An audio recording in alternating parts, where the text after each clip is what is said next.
En el anterior vídeo comentábamos los aspectos principales de la ingeniería genética y comentábamos precisamente que nosotros podíamos crear, vamos a repasar un segundito, podíamos crear genotecas en las cuales pues tengamos muchísimos trozos de ADN recombinante en los cuales pues vamos a tener genes de interés que después vamos a poder producir según las necesidades que tengamos de ellos, ¿no? Por ejemplo, si necesitamos el gen de la insulina, producir insulina y tener guardado el gen de la insulina.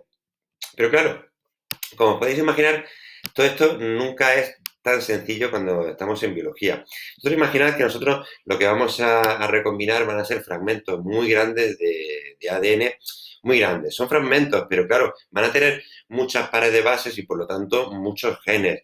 Nosotros cuando necesitemos un gen en particular, ¿cómo vamos a saber exactamente que en el fragmento de ADN que nosotros hemos introducido está el gen que necesitamos? ¿Vale? Nosotros hemos introducido un ADN recombinante en el cual tenemos varios genes, imaginaros. Y ahora necesitamos sacar el gen de la insulina. ¿Cómo encontramos dónde está el gen de la insulina? ¿Cómo lo rastreamos en las bacterias que estamos produciendo? ¿Vale? Nosotros tenemos la biblioteca, pero ahora tenemos que encontrar una manera de seleccionar el libro que nosotros deseamos. ¿Cómo lo podemos conseguir? Imaginaros, aquí lo tenemos, que tuviésemos este fragmento de ADN, esta secuencia, que sabemos que corresponde a un gen que nos interesa. Imaginaros, una vez más, el gen de la insulina, por poner alguno. Vale, pues tenemos esa secuencia que nosotros tenemos que buscar, que tenemos que rastrear.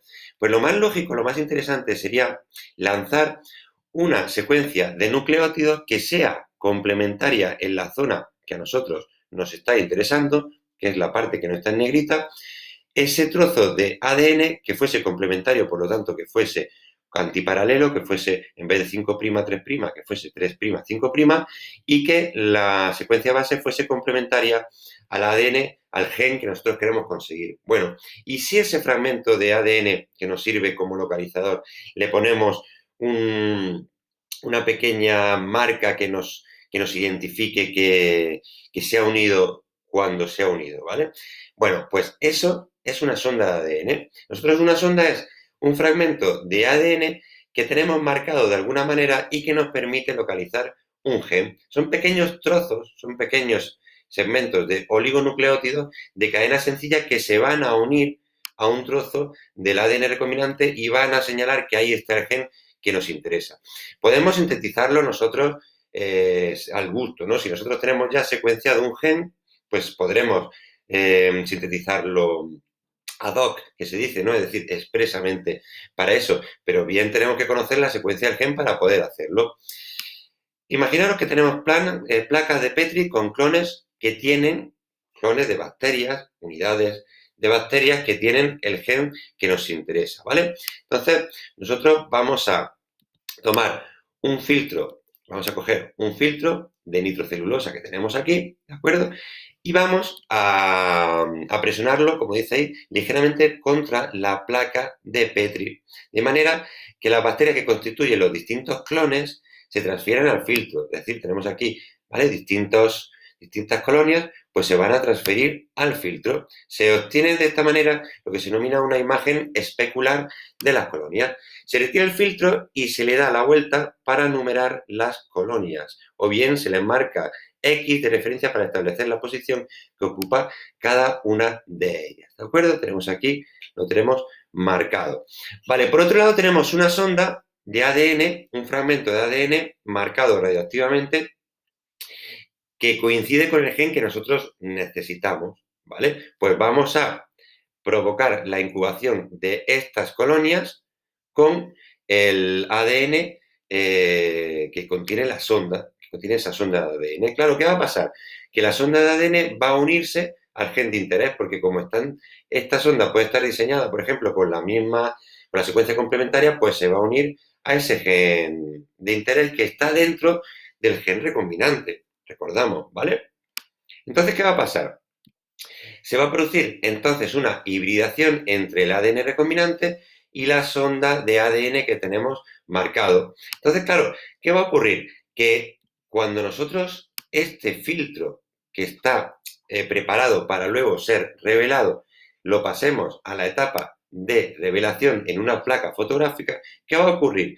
Que como la sonda estaba marcada radioactivamente, solamente se van a reflejar las colonias a las cuales se ha unido la sonda, porque como la sonda está marcada, solo se va a visualizar aquellas colonias que se han unido a la sonda, ¿vale? Vamos a tenerlo como unas marcas que tenemos con colonias que tienen el gen de interés. Podríamos ver que algunas colonias lo tienen y otras no. Pues en aquellas colonias donde se haya marcado, que significa que se ha unido la sonda, en aquellas colonias va a ser donde tenemos el gen de interés. En esas colonias es donde tenemos que buscar el gen que nos interesa, por ejemplo, el gen de la insulina, y producir a partir de ellas la insulina que tanto nos interesa, ¿de acuerdo? Seguimos con técnicas muy importantes, que sería, en este caso, la reacción en cadena de la polimerasa, la PCR. También lo escuchamos estos días de coronavirus mucho, las PCR, porque se están realizando como un método de prueba. Otro día veremos un poco cómo fue el proceso con el que a este científico se le ocurrió la técnica, ¿de acuerdo? Pero básicamente es una técnica muy básica, muy interesante y además por su por su velocidad, se ha hecho, digamos, primordial en muchas técnicas, por ejemplo, en criminalística. ¿Vale? Imaginaros que tenemos aquí una muestra de ADN con una secuencia de ADN en concreto.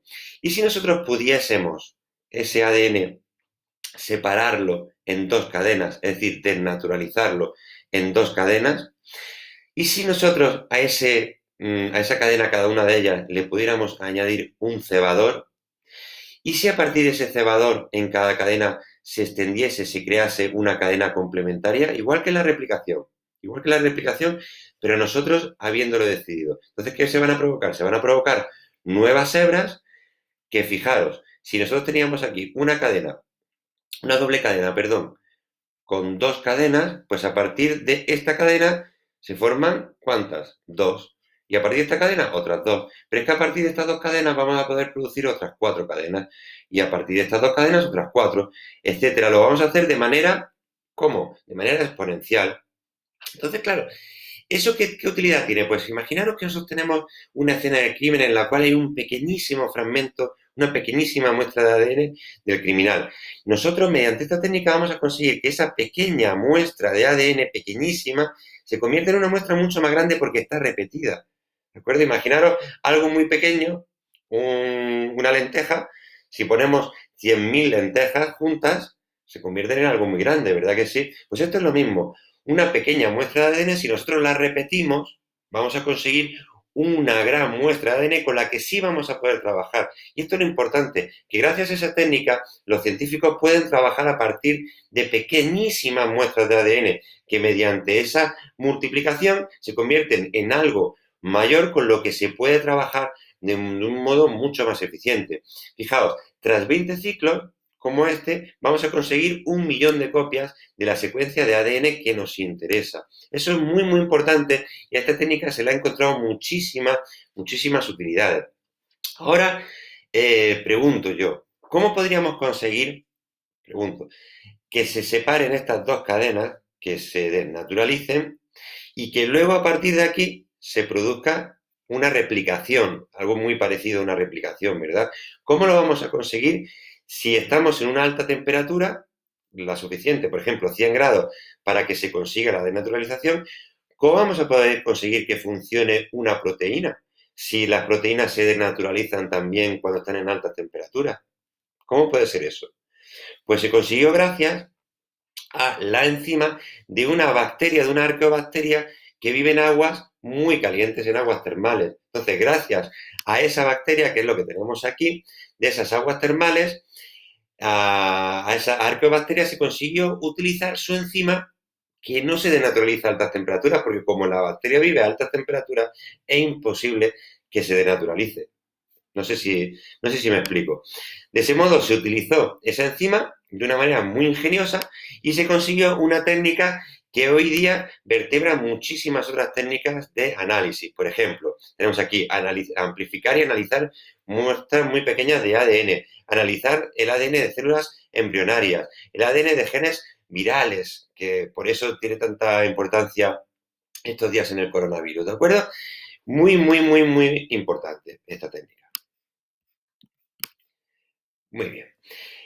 Los siguientes apartados los vamos a dejar para otra sesión, que sería la secuenciación del ADN. Si nosotros ya hemos podido conseguir sacar sondas, imaginaros que yo tengo muchísimas sondas y esas sondas pueden ir captando distintos fragmentos de ADN. ¿No podré yo con esas sondas ir marcando los fragmentos de ADN y saber, por lo tanto, qué secuencias tiene un ser vivo? Pues exactamente así, con mucha paciencia, que es como se consiguen las cosas en la ciencia, se consiguió la secuenciación de todos los seres vivos en un tiempo récord, en muchísimo menos de lo que se pretendía. Así que eso lo dejamos para la siguiente sesión. Espero que esta no haya sido demasiado densa y muchísimo ánimo.